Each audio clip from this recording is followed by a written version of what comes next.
Movie के start में 4 college student दिखाए जाते हैं जो वेस्ट वर्जीनिया में रिवर राफ्टिंग कर रहे होते हैं। वो चारों उस जगह पर कैंपेन भी कर रहे होते हैं। उन फ्रेंड्स में वहां पर ट्रेन नहीं होता, जैसे एलेक्स उन्हें ढूंढने जाती है और पीछे सोफी और ब्रेंड अकेले होते हैं। तभी उनकी तरफ एक तीर आता है जो आर पार हो जाता है। अभी वो इस सिचुएशन को समझे भी नहीं होते कि एक और तीर आता है जो सोफी की आंख को बाहर निकाल देता है और ऑन द स्पॉट सोफी मर जाती है। उसे देखकर ब्रेंड वहां से भाग जाता है। इतनी देर में एलेक्स भी वहां पर आ जाती है।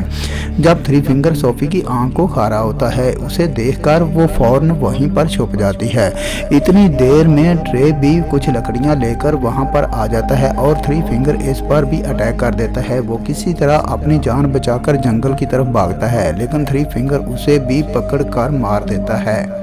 ब्रांड भी इन म्यूटेंट में फंसकर इनका शिकार हो जाता है और उन फ्रेंड्स में सिर्फ एलेक्स ही जिंदा बचती है। उसके बाद वेस्ट वर्जीनिया की जेल को दिखाया जाता है, जहां पर कुछ कैदियों को दूसरी जगह ट्रांसफर करना होता है। ये जिम्मेदारी तीन पुलिस ऑफिसर को दी गई थी। वो टोटल कैदी 5 थे, जिनमें एक था जेवज, जो इस ऑर्गेनाइजेशन का हेड था और ये सब कुछ उसके लिए ही हो रहा था। इनका ट्रांसफर 2 हफ्ते बाद होना था। पुलिस को जब पता चलता है कि जेवज और उसके आदमी रास्ते में बस को हाईजैक कर सकते हैं और वो जेवज को छुड़ा कर ले जाएंगे, यही वजह है कि उन्होंने इमरजेंसी ट्रांसफर का प्लान किया और साथ ही अपना रूट भी चेंज कर दिया।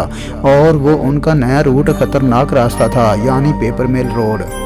वो कैदियों को बस में बिठाकर वहां से चल पड़ते हैं। रास्ते में वो एक पुलिस स्टेशन पर हम स्टॉप करते हैं और वहां पर उन्हें शेरिफ कार और डिप्टी लैन मिलते हैं और वहीं पर हमें 3 टॉयज दिखाए जाते हैं जो थ्री फिंगर का नेफ्यू होता है और ये वही होता है जो पहले बाढ़ में बचा होता है और जिससे थ्री फिंगर फीड कर रहा होता है। और अभी वो इतना बड़ा नहीं हुआ होता, लेकिन फिर भी वो ट्रैप सेट कर रहा होता है, लेकिन वो खुद ही ट्रैप में फंस जाता है। तब थ्री फिंगर आकर इसकी हेल्प करता है और फिर वो दोनों मिलकर इस सेट को सेट करके वहां से चले जाते हैं। दूसरी तरफ वो पुलिस स्टेशन में कुछ देर रेस्ट करने के बाद अपनी जर्नी पर चल पड़ते हैं। पेपर मिल रोड पर चढ़ते ही एक ट्रक उनका पीछा करने लग जाता है और वो थ्री फिंगर होता है। वो ट्रक के टायर में लेजर वायर फंसाकर उसे पंक्चर कर देता है, जिससे बस कंट्रोल से बाहर हो जाती है और रोड से नीचे गिर जाती है। थ्री फिंगर ट्रक से उतरकर उन्हें देखने जाता है, लेकिन इस वक्त उन पर हमला नहीं करता। पुलिस ऑफिसर सब कैदियों को बाहर निकालता है। इसी दौरान मौका का फायदा उठाकर जेवज उससे गन छीन लेता है।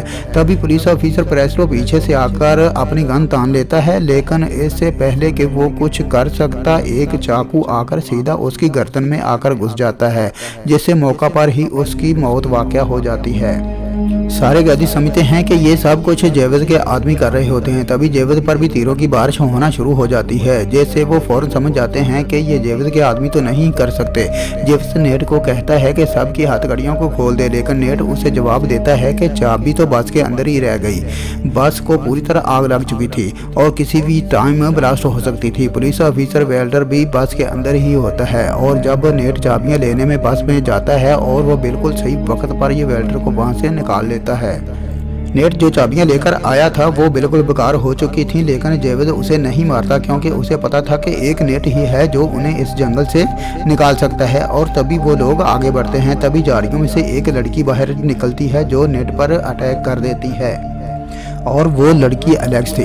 उन्हें बताती है कि यहाँ पर एक न्यूटन रहता है जो लोगों को मारने के बाद खा लेता है, लेकिन कोई भी उसकी बात पर यकीन नहीं कर रहा था। हालांकि वो राफ्टिंग के बारे में उन्हें बता चुकी थी, लेकिन जेवज उनको उनकी लोकेशन तक ले जाने का कहता है, लेकिन उसकी बात करने का अंदाज बिल्कुल भी रिक्वेस्टिंग नहीं था और वो उन्हें वहीं ले जाती है और रास्ते में उन्हें बस मिलती है जो बिल्कुल पलटी हुई होती है और पीछे से लॉक थी। जेवज उसको इसकी कैब चेक करने के लिए भेजता है और वहां पर उसे एक चाबी और बंदूक मिल जाती है और गन वाल्टर को दे देता है, जो एक वायलट को देखते हैं जो पैसों से भरी हुई होती है। इतने पैसे देखकर सब हैरान हो जाते हैं और 2 बैग उठाकर वहां से जाने को कहता है और सब लोग 2 बैग उठा लेते हैं। वाल्टर जख्मी था और वो 2 बैग उठा नहीं सकता था, लेकिन जेवज उसे ज़बरदस्ती बैग उठाने को कहता है और मौका देखकर वाल्टर जेवज को शूट करने लगता है, लेकिन बदकिस्मती से उसमें गोलियां नहीं होती। लेकिन इस बात के लिए जेवज उसे माफ़ी नहीं देता, सीधा उसके सर में गोली मार देता है और नेट कुछ भी नहीं कर सकता क्योंकि वो मजबूर था। फिर जेवज सबको आगे बढ़ने को कहता है और सबसे आगे एलेक्स होती है। क्योंकि वहीं उन सबको रास्ता बता रही थी। अचानक उसका पाँव एक ट्रैक पर आ जाता है, लेकिन नेट जल्दी से उसे बचा लेता है। ये ट्रैप वही था जो थ्री डोर्स ने सेटअप किया था और वो वहीं पर छुपकर बैठा हुआ था। तभी वो निकलकर बाहर आ जाता है और उन पर अटैक कर देता है, लेकिन जेविद उसे गोली मारकर नीचे गिरा देता है। लेक्स उन्हें बताती है कि ये वो माउंटेन नहीं है। इस पर जेविद को एक आइडिया आता है और वो थ्री फिंगर के लिए ग्लू छोड़कर आगे चलते हैं। और जब थ्री फिंगर वहां पर पहुंचता है तो उसे थ्री डोर्स का सर एक लकड़ी पर रखा हुआ मिलता है, तो वो पागल हो जाता है।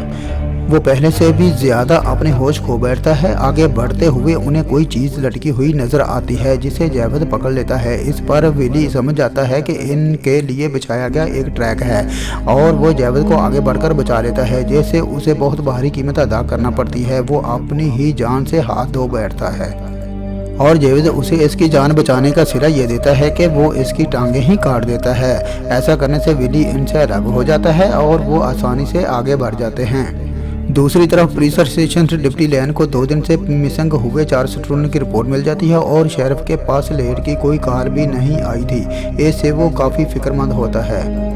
वो सोचता है कि शायद उनकी बस को किसी ने हाईजैक कर लिया है और वो लैन को ढूंढने जाता है और लैन कॉलेज के स्टूडेंट को ढूंढने जाती है। इसी तरह वो पुराने के कैबिन में पहुंच जाते हैं जहां पर कुछ टोल्स उन्हें मिलते हैं और वो उसकी मदद से अपनी जंजीरों को काट देते हैं। थोड़ा आगे बढ़ते हैं तो वहाँ पर थ्री फिंगर का ट्रैक होता है। ये सबको पता होता है कि ये सब उनके लिए बिछाया गया एक ट्रैक है। फिर भी जल्दी से जेविद एक कराफोर को आगे भेजता है। जैसे ही वो थ्री फिंगर के ट्रक के पास जाता है तो थ्री फिंगर उसे रेजर वायर से फंसाकर वहाँ से ले जाता है। सड़क पर ले जाकर पूरी स्पीड से घसीटता है और इतनी शिद्दत से घसीटता है कि जब तक मर न जाए।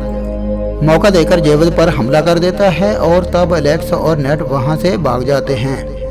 जेविद फिल्टर को इतना मारता है कि वो अधमुरा हो जाता है और कैदी उसे वैसे ही वहां पर छोड़कर चले जाते हैं। शहरी इस बात के पास पहुंचकर सारी इन्फॉर्मेशन आगे ट्रांसफर कर देता है। ये करने के बाद वो अपने डॉग को लेकर नेट को ढूंढने जंगल में चला जाता है। ब्रैंडन जेविद को कहता है कि पैसों को यहीं छोड़कर नेट को ढूंढना चाहिए। जेविद उसकी बात मान लेता है। पैसों को कुछ टाइम के लिए वहीं पर छोड़ देते हैं।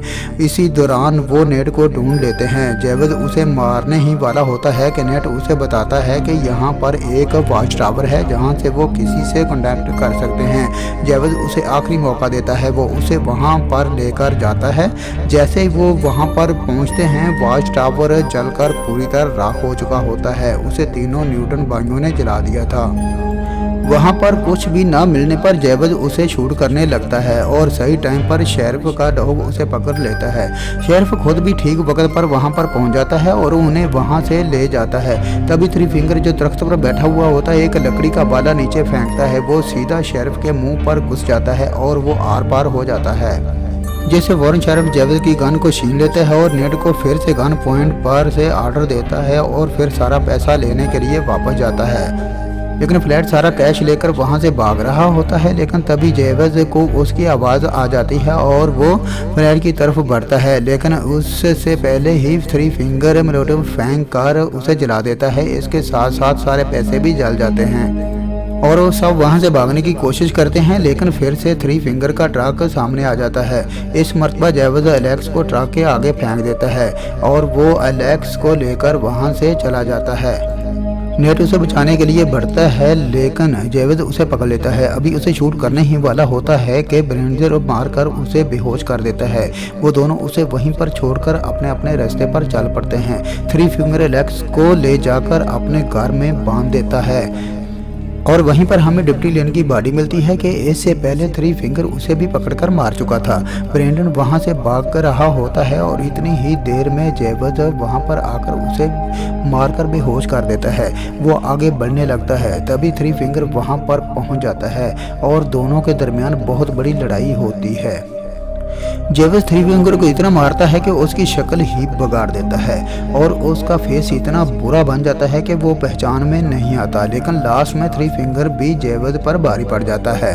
वो इसकी खोपड़ी खोलकर उसका दिमाग खा लेता है और अपनी जीत को सेलिब्रेट करता है। नेट को शेरिफ का डॉग मिल जाता है। वो उसे एलेक्स के पास लेकर जाता है। वो एलेक्स को छुड़ाकर वहां से निकलने लगते हैं, लेकिन थ्री फिंगर वहां पर आकर उन पर हमला कर देता है। थ्री फिंगर नेट को मारने ही वाला था कि तभी एलेक्स वही लकड़ी जिस पर डॉग का सर रखा हुआ था वो थ्री फिंगर को पीछे से मारती है और उसके अंदर घुसाकर उसे मार देती है।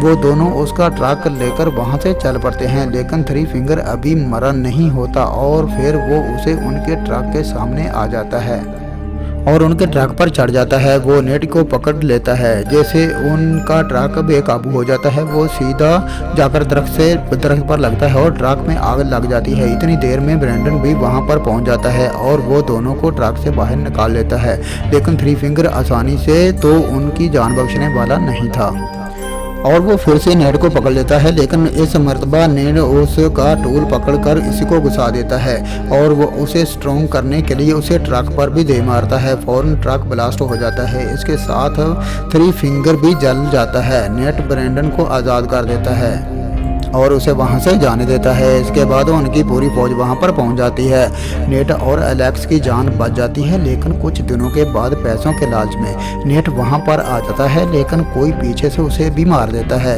वो कोई और नहीं ब्रैंडन था, जिसको उसने रिलीज करके रहा कर दिया था। ब्रैंडन वो पैसे उठा लेता है और लेकिन एक और म्यूटेंट वहां पर पहुंच जाता है और उसे भी मार देता है। किसी को भी पता नहीं चल सका कि ये म्यूटेंट कौन है।